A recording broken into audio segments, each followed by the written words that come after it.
जय माँ आदिशक्ति, जय माँ जगत जननी, जय माँ जगदम्बा।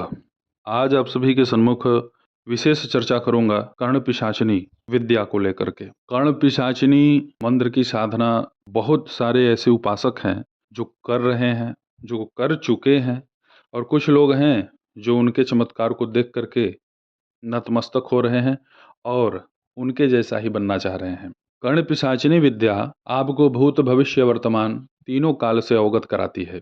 आपके जो भी प्रश्न होंगे उन सभी प्रश्नों के उत्तर कर्ण पिशाचिनी आपको कान में बतलाती है। दैवीय साधना से संबंधित बहुत सारी क्रियाकलापों को भी, जैसे मंत्र में कहाँ त्रुटि हो रही है, मंत्र किसका जपना चाहिए, आपके लिए कौन सी साधना हितकर है, यह सब कर्ण पिशाचिनी बतलाती है। व्यक्तिगत किसी के बारे में अगर आप जानना चाहते हैं तो उसका अच्छा बुरा सब कुछ आप जान सकते हैं। कर्ण पिशाचिनी वास्तव में होते कौन है, पहले इसको समझ लीजिए। देवलोक में जब कोई देवी अपने मर्यादा का उल्लंघन कर दे, अपने शक्तियों का दुरुपयोग कर दे, तो उस देवी को वहां के जो उच्च वर्ग के देवता हैं वो उन्हें श्राप देते हैं और मृत्यु लोक में 1000 वर्ष के लिए उनके पाप कर्मानुसार मृत्यु लोक में भेज देते हैं। तो कुछ ऐसे भी तंत्राचार्य रहे जिन्होंने इस देवी को साध लिया। अब आप सभी लोग ये समझ लीजिए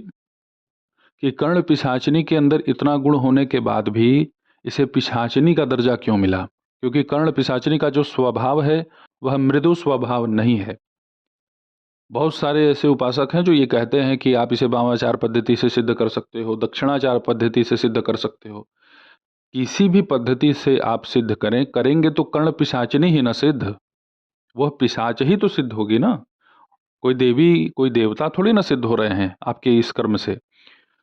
तो कर्ण पिशाचिनी को सिद्ध करने वाला जो भी साधक उपासक है वह अपने जीवन में धन बहुत कमाता है, न चाहते हुए भी, क्योंकि वो ऐसी ऐसी चीजें बतला देता है दूसरों को कि आम जनमानस उसके ऊपर समर्पित हो जाएंगे। बाबा जी बड़े महान है, बड़े पहुंचे हुए हैं, मैं कल क्या खा के आया था ये भी बता दिए। ऐसा कर्ण पिशाचिनी की साधना करने वाला साधक पहले तो बहुत ज्यादा नाम कमाएगा, खूब यश प्राप्त होता है उसे, मान सम्मान प्रतिष्ठा वैभव ऐश्वर्य सब प्राप्त होगा, लेकिन एक निश्चित समय तक।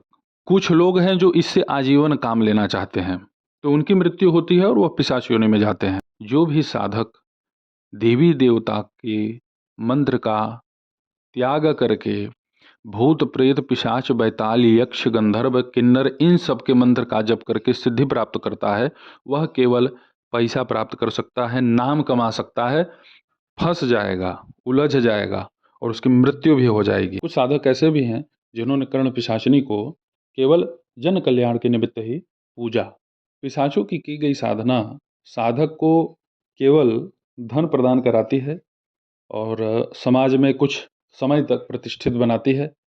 अब कर्ण पिशाचिनी की साधना जो कोई साधक संपन्न कर लिया है तो अब उसके यहाँ कुछ दोष हम समझ लेते हैं। पहले जो उपासक होगा कर्ण पिशाचिनी का, उसके यहाँ पहले तो अकाल मृत्यु होगी, निश्चित होगी। भले ही वो हजारों पाठ करा चुका हो अपने घर में रुद्राष्टाध्यायी का, भले ही उसके यहाँ श्री दुर्गा सप्तशती का शतचंडी पाठ होता हो, लेकिन उसके यहाँ अकाल मृत्यु अवश्य होती है। चाहे उसकी पत्नी मर जाए, चाहे उसका बेटा जो है मर जाए, और अगर मरते नहीं हैं तो छत बिछत हो जाता है परिवार। सबकी अपनी अपनी एक निश्चित दिशा बन जाती है। बड़ा छोटे को नहीं समझेगा, छोटे बड़े को बिल्कुल आदर नहीं देंगे। तो ये सब वहाँ पे आप देखेंगे। हमेशा पितृदोष ही नहीं लगता है। अपने द्वारा किए गए कभी कभी कुछ ऐसी साधना होती हैं जिसे वास्तव में करना तो नहीं चाहिए, लेकिन कभी कभी न जाने किस मनोकामना की पूर्ति हेतु ऐसे ऐसे साधनाओं को लोग कर लेते हैं कि उनका समाज में भले ही नाम हो जाए लेकिन परिवार में कोई प्रतिष्ठा नहीं, और एक दिन ऐसे ही घुट घुट करके जीते हैं और चले भी जाते हैं। जो भी साधक कर्ण पिशाचिनी विद्या को सिद्ध कर लेता है उसे अच्छे से नींद नहीं आती। यह सब मैं बहुत ही बारीक पॉइंट आप लोगों को बतला रहा हूँ, क्योंकि हम कर्ण पिशाचिनी उपासकों के मध्य में रह चुके हैं और हमने उनकी दुर्दशा देखी है। अकेले में ही पागलों जैसे बात करते हैं सब रात को। कर्ण पिशाचिनी साधना गृहस्थ व्यक्ति ने कर लिया, जिसका परिवार है, तो समझ लो उससे बड़ा कोई मूर्ख नहीं है। यह पूरा परिवार नाश कर देगी, भले ही वचन आपको दे दी हो, जब बुलाओगे, जब पूछोगे, दिन में 3 बार उत्तर दूँगी या दिन में 20 बार उत्तर दूँगी, जो भी वचन लिए हो, उसके बावजूद भी ये करेगी अपने मन की। बहुत सारे ऐसे उपासकों को हमने देख रखा है कि वो आँखें लाल हो जाती थी, तो आँखों की दवा, कभी-कभी उन्हें पेशाब ही नहीं होता था, तो कई बार जो है अपना किडनी का जाँच कराए, लीवर का जाँच कराए, बार-बार जाँच पे जाँच हो रहा है और हैं क्या? समाज को देख रहे हैं, दूसरे को देख कर के वो बता रहे हैं कि तुम्हारे जो है गॉल ब्लैडर में पथरी है और अपने खुदे जो है पेशाब नहीं कर पा रहे हैं। तो ऐसी साधना से क्या मतलब है भई? क्यों करें कर्ण पिशाचिनी साधना? हनुमान जी के कई ऐसे वीर हैं, कई ऐसे गण हैं, जो आपको तीनों काल का ज्ञान करा सकते हैं। कम ही समय में आपको हनुमान जी की कृपा मिल सकती है। माता काली के कई ऐसे मंत्र हैं, जिसे साध लेने से आपको भूत, भविष्य, वर्तमान का आभास होना शुरू हो जाएगा। सर्वोत्तम मंत्र है पूर्वाभास होने का गायत्री मंत्र। देखिए मूल निष्कर्ष यही है कि आप प्रेत, पिशाच, बैताल, किन्नरी, यक्ष, यक्षिणी, गंधर्व यह सब साधनाओं से मुक्त रहिए।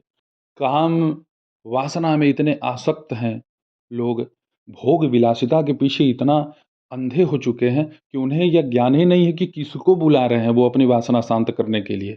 अप्सरा बुलाओगे, अब वो आएगी तो आप सोच रहे हैं कि आपको आनंद आएगा। फालतू की कल्पनाओं से बाहर निकलिए।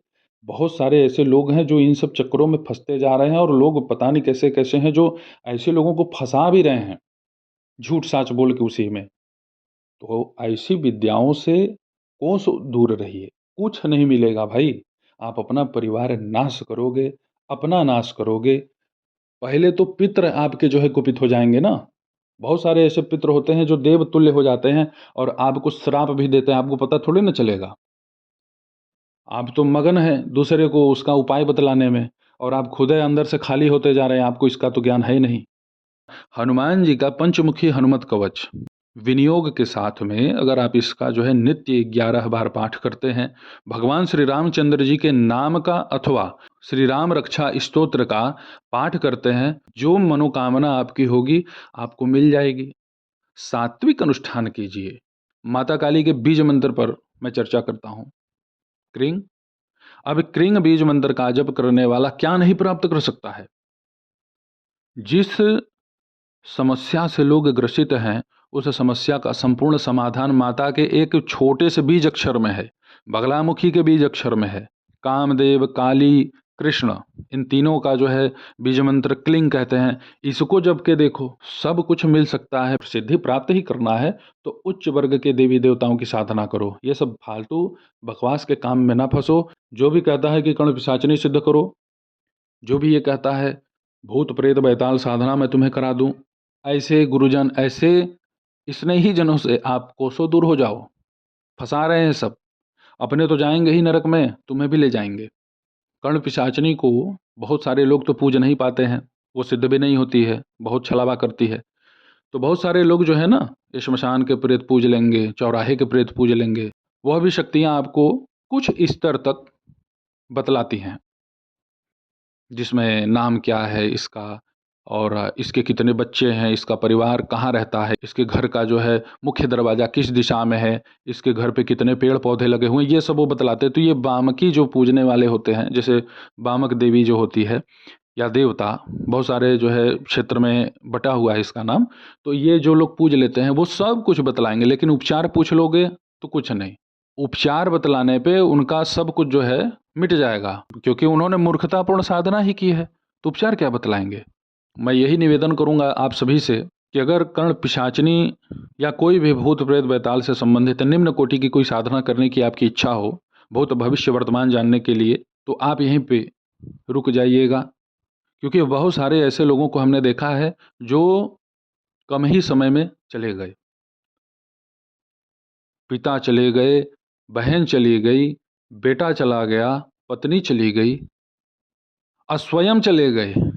तो ऐसी साधना हम तो जागरूक करेंगे, सजग करेंगे, सचेत करेंगे कि ऐसे व्यर्थ की साधना से आप बचिए। ऐसे ही मित्रों आप सभी के सम्मुख में उपस्थित होता रहूँगा दिव्य चमत्कारिक विषयों को लेकर के। तब तक आप सभी अपना ध्यान रखें, सुखी रहें, स्वस्थ रहें। जय माता दी, हर हर महादेव।